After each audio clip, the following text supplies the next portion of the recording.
Bien, el comisario inspector José Zárate eh, está trabajando en el tema de trata de personas desde el 2008, pero digamos, un tiempito después asumió como jefe de división de trata de personas y está aquí con nosotros. Zárate, buenas noches. Buenas noches. ¿En qué cambió, digamos, del 2008 hasta acá este tema en la provincia? ¿Cambió en algo? Sí, indudablemente nosotros vimos un cambio en la estructura. Nosotros estábamos teniendo una provincia con más de 100 prostíbulos a la fecha de que se promulga la ley de trata de personas. Y en base a ella comenzamos a trabajar, a continuar un trabajo que ya llevábamos de relevamiento sobre la ley de profilaxis, sobre estos lugares clandestinos, no habilitados, con un montón de desidia, de todo lo malo que podés buscar vos en un lugar, los encontrabas en los prostíbulos. Y ahí se albergaban un montón de personas, mujeres principalmente, de fuera de nuestra provincia. Medianamente, de a poco fuimos consensuando una estructura de trabajo, la cual fue avalada por nuestros superiores y indudablemente por una política de Estado, y llegamos a lograr tener una provincia con 0 prostíbulos. Por lo menos que se vea. Por lo menos sí, a la vista, y creo yo que estamos aliados en ese tema. Hay indudablemente, hecha la ley, hecha la trampa, nos pueden haber cambiado la metodología de trabajo de este tipo de acción, ¿no? Pero a ver, estamos... repasemos algunos números, comisario. 2008, ¿cuántos prostíbulos Teníamos marcados ustedes? Más de 100 prostíbulos.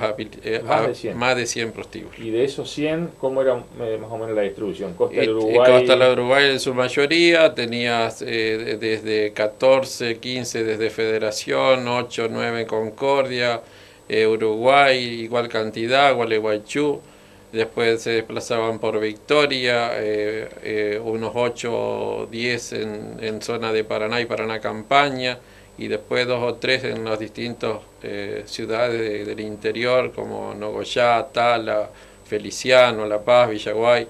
¿Y esos regenteadores dónde están? ¿Dónde fueron? La mayoría era gente que estaba, la mayoría como titulares aparecían gente que ya había sido del ambiente y hoy estaban encargadas. Madanes o vagos que eran barman y asumieron la responsabilidad de quedarse a cargo de estos boliches, y que las mujeres más viejas eran las encargadas de atraer o divulgar el tema para que nuevas y jóvenes aparecieran en el mercado de los boliches, ¿no? Pero porque uno por allí se resiste a querer decir, bueno, esta gente que hacía negocios en ese rubro y no sé si está para hacer otra cosa, digamos. Entonces, ¿qué uno dice? ¿Qué pasó? O se fueron al, qué sé yo, Corrientes, muchos migraron. Santa Fe, Uruguay, o sea, la República Oriental del Uruguay, o se dedicaron a trabajar en el negocio del narcotráfico, que sé que muchos lo han hecho, sí, o bien reconvirtieron el negocio, es decir, bueno, yo sé que muchos de esos que tenían prostíbulos, hoy por hoy alquilan departamentos en algunas ciudades. En algunas ciudades sí, en otros habilitaron como pools y facilitaron algún tipo de facilitación a la prostitución, y en eso ahondamos y procedimos en consecuencia. Cerrando, en esos casos fue en Uruguay, en Colón, hay lugares fuertes donde Villaguay, que esa misma gente habilitó los lugares con otro rubro, pero seguían trabajando escondidas. Otros migraron a Santa Fe, porque la mayoría de los que teníamos acá en Gualeguaychú eran varios de santafesinos que estaban trabajando. Sí, los que estaban en en Gualeguaychú, en Concordia o Sí, sí, en sí, bueno, Gualeguay, digamos, ¿no? había muchos que eran de afuera y bueno, esa gente se ¿Y fue. cuántos se fueron al Uruguay? No, desconozco, Pero, teníamos conocimiento, sí, de o sea, algunas. no, lo que quería llegar es, ¿cuánto siguen ustedes el periplo de estos personajes, digamos? O sea, porque uno dice, bueno, vamos a ir monitoreando qué hace esta gente, o eso no lo hacen, no tienen Y estructura para mirá, hacerlo. nosotros indudablemente no tenemos la estructura. Trabajo con una cabecera por departamento que es la que más o menos me organiza o me da un paneo del entorno social en el que se vive. Pero como servicio como inteligencia sobre eso específicamente no tengo. ¿Y hubo Eh, gente comisario, que realmente se dedicó a otra cosa? no, O sea, no salen, no, digamos. O nada, sea, tienen no, plata fácil ahí. Vos sabés que el que hace la plata fácil busca la plata fácil. Como decís vos, se ha reconvertido en otra actividad y que sabemos bien que la mayoría de los casos recayó en el narcotráfico, indudablemente. Esa es la mayor tendencia porque sabemos que en lo que era la trata está indudablemente Y hasta anexada mejoraron sus ingresos, digamos, con el y narcotráfico, porque obviamente es un es un negocio que mueve redondo. más dinero. Exactamente, sí, sí, sí, indudablemente. ¿Y qué pasó con las chicas, digamos? O sea, porque uno veía que en Entre Ríos siempre había un lote, la mayoría eran de De Misiones. Misiones, tenía un flujo migratorio de Misiones, otro flujo migratorio de la zona de Formosa, Paraguay, y la costa del Paraná, que la tenemos, la que es normalmente las santafesinas que trabajan hoy trabajan en la prostitución callejera, lo que son las zonas Parque Industrial y Terminal de Ómnibus. Muchas de las que se encontraban en esta zona, por ejemplo, en lo que es Cauré, Tres, cosas, lograron estabilizarse con un grupo familiar acá dentro de la zona. Las restantes fueron migrando a los lugares estratégicos, como la mayoría fue Buenos Aires, el sur, la O zona sea, de Córdoba, Mendoza. la respuesta, comisario, es quienes estaban trabajando en prostitución tampoco se pueden salir, o sea, les cuesta mucho salirse de eso. Es, O me equivoco, digamos, o eso no es tan así. Sí, la realidad es esa, no salen del negocio, no salen de la actividad porque, a ver, no, amén de que tenemos todos los protocolos para las ayudas y todo eso, es difícil lograr revertir la vida social de estas chicas, ¿no? Ya están ya como una cultura, un raigambre familiar y no saben hacer otra cosa o el No dinero quieren o hacer el otra cosa. dinero fácil está por ahí, ¿no?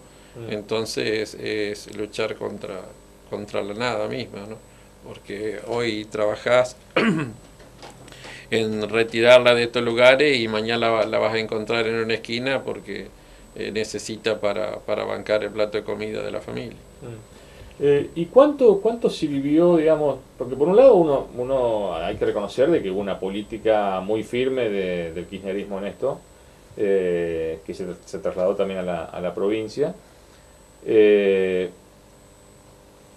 pero que, bueno, los gobiernos cambian, quizás el gobierno de Macri no tiene la misma política del gobierno kirchnerista en este sentido, digamos.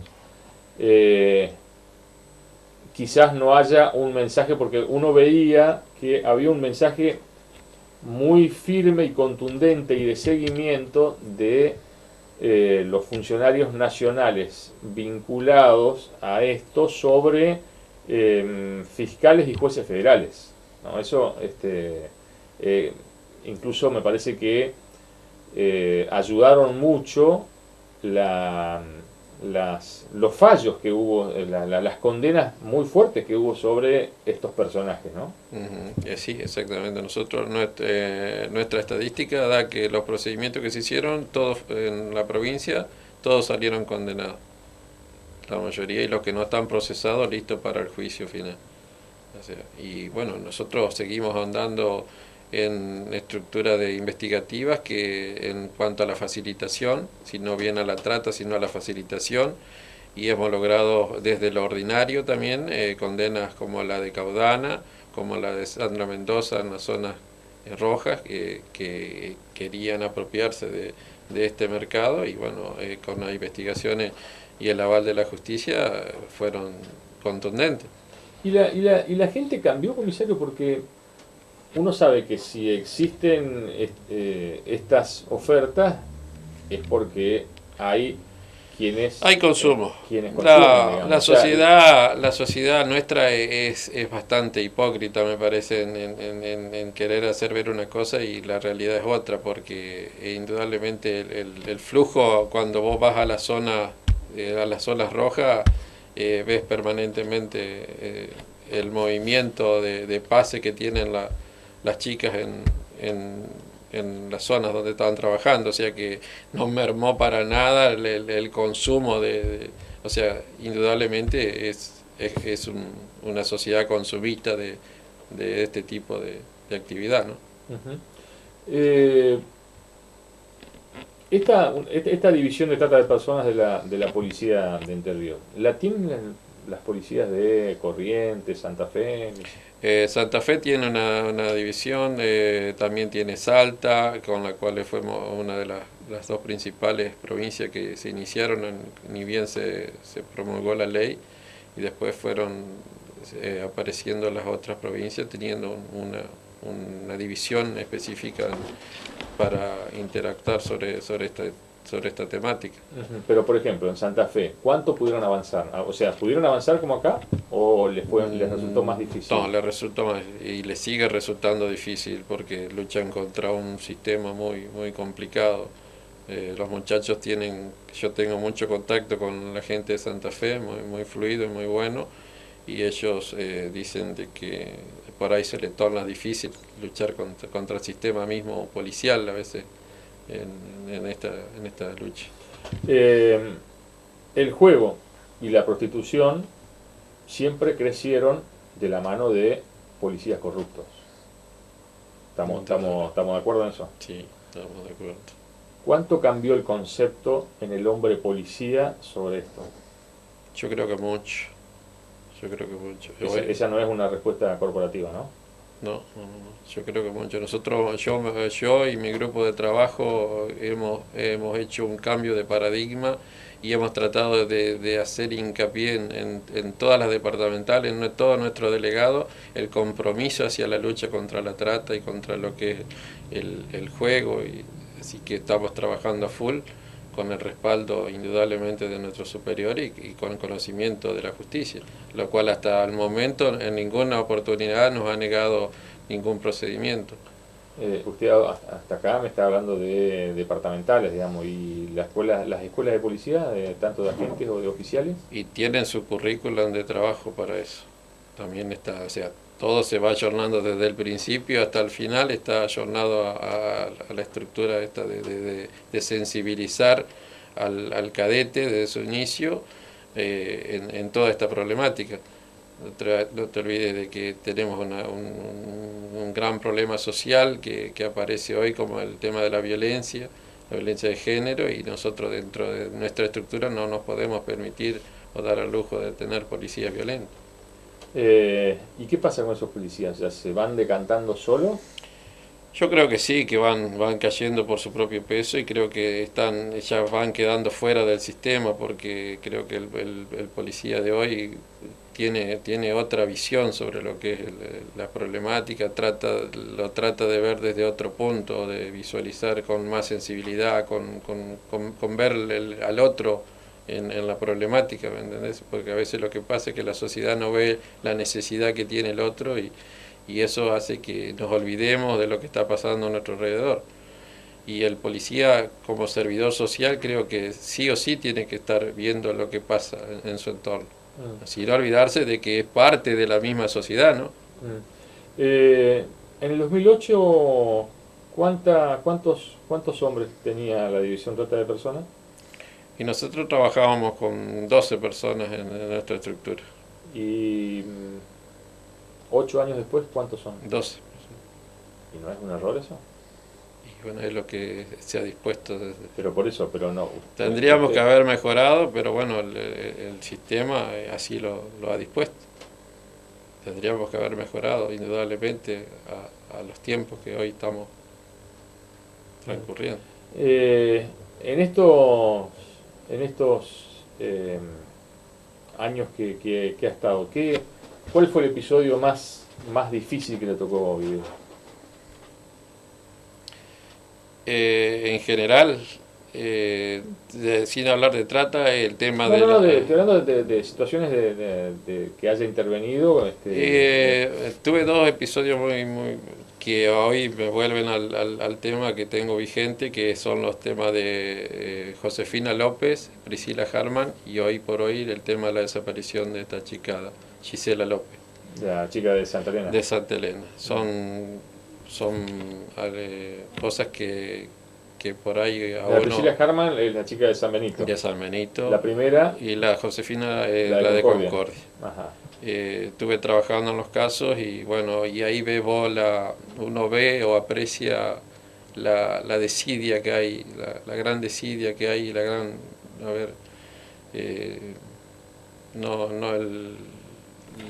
el ser humano no tiene límites a veces y cuánto influye el estado de pobreza, el estado de necesidad en el cual convive la gente, ¿no? Y en la cual vos con todo, a veces tenés toda una estructura y no podés dilucidar un hecho o dejar claro cuáles fueron las circunstancias. ¿Por qué aparece tan difícil este caso de la piba de Santa Elena? Porque me parece que arrancó de una manera, parecía que era una especie de cortocircuito familiar, que me parece que... Es que, a ver, como en los otros casos, se dificulta desde el entorno, desde el inicio, se esconden muchas cosas y detrás de eso hay un trasfondo que realmente hay que ir muy paso a paso, tratando de ir sacándolo cada elemento y analizándolo a fondo, ¿me entendés? Porque no es la realidad que se pinta. Hay otras cosas que aparecen de todo esto. La decisión del ser humano cuando ve que ante tanta necesidad hay en otras cosas hay tanta abundancia, hace que realice o formalice un acto que después no sé, las consecuencias no las mide, ¿me entendés? ¿Cuánto de mito y cuánto de verdad hay, comisario, en esto de organizaciones que yo creo que pueden ser ligadas a Buenos Aires, a Rosario, que están pendientes y monitoreando todo el tiempo para detectar y secuestrar una piba para colocarla en una red de trata? ¿Esto es un mito o ustedes saben de que esto existe y están atentos a que suceda en cualquier momento? A ver, no sé si hay una realidad. Hay gente que se dedica a ver o estar mirando permanentemente lo que hacen las otras personas. Y esta gente tiene toda una estructura. Cuando se refiere a eso, habla de redes sociales, por ejemplo. Sí, de redes sociales, exactamente. ¿Entendés? Hay una necesidad, una sociedad pobre en un lugar, con un montón de necesidades, con un montón de falencias, desde lo emocional, desde la familia, desde el entorno social, porque no hay trabajo. Y del otro lado están los que tienen todo y que te están observando cuáles son tus debilidades. Entonces vos en un momento, pero no porque vos quieras captar y poner en el mercado, por el hecho de la diversión misma, de la joda que te da el dinero, el poder del dinero. Venís a este lado y te servís de eso. Y haces uso y desuso y como que a vos te da... Te cambia la vida. Te cambia la vida, ¿me entendés? Entonces, espejito de colores para cambiar la vida. Exacto, ¿me entendés? Y después quedás en ese juego y sos utilizado por ese juego. Y después no sabés cómo salir, pero sos objeto, pero no lo haces porque a vos te convenga económicamente. Porque quedaste dentro del círculo mismo. Bueno, pero una cosa es dentro de un círculo, otra cosa es que pero la mayoría, provincia, la mayoría de los casos es por eso, por la joda misma, no es porque venga una red y la lleve. No hay nuevos casos Marita Verón. No. por lo menos en nuestra provincia. En nuestra provincia no. Esa es la realidad que yo hasta hoy puedo analizar de estos casos que hemos visto. O sea, en todo este tiempo nunca se pudo detectar una banda sí, que específicamente a secuestrar. No. Y las veces que se han ido las chicas o han tomado la decisión que nosotros hemos seguido, han sido por decisión propia, porque por las redes sociales han ido, le han ofertado y se encontraron allá con nada que ver con lo que ellas pretendían en ese momento. Pero no exclusivamente para que las pusieran a trabajar, que fueran sometidas o que fueran encerradas en un determinado lugar y después aparecieran en otro. Eso no lo tenemos acá en Entre Ríos, ¿me entendés? Es esta realidad del que tiene el poder avasalla sobre el otro y entonces queda inmerso este pobre acá, pobre te digo en realidad a todo el contexto del ser humano, que no sabe qué hacer con su vida y bueno, se aparece que le ofrece un montón de cosas, a la misma joda o la misma necesidad de saciar su hambre, de tener el vestido, de tener unos zapatos o divertirse, ¿me entendés? ¿Cuánto de eso, comisario, para agradecer su presencia, cuánto de eso hay alrededor de la denominada causa Alfonso de Concordia, que con lo cual algunos hombres vinculados a, digamos, que trabajan... Hay muchos. Eso estaba analizando yo, que vengo analizando la causa Alfonso, y esto me parece que exactamente lo mismo. O sea, usted también está como que, no sé si poner la palabra disconforme, porque usted es un funcionario policial, pero como que no se avanzó en todo lo que se debía avanzar o hay cosas que no se saben. Sí, hay cosas que no se saben. Y eso es para preocuparse, ¿no? Sí, indudablemente que sí, porque nosotros como investigadores necesitamos una realidad. Estamos hablando de la causa Alfonso de Concordia, ¿no? Que involucraba a un conocido locutor, digamos, vinculado al poder político. Sí, porque vos, o sea, tienen la facilidad de atraer, ¿me entendés? A ese entorno, a jóvenes que están vulneradas en su necesidad. Y el entorno familiar por ahí aprueba eso y cuando llega el momento lo desaprueba y lo pone en tela de juicio y lo denuncia. Creo que esa es la realidad más que hoy se puede llegar a ver o palpar. Esa causa está aquí en Concepción, Uruguay. Sí. Bien, comisario Zárate, gracias por la visita. No, gracias a usted. Nos vamos, hasta la semana que viene.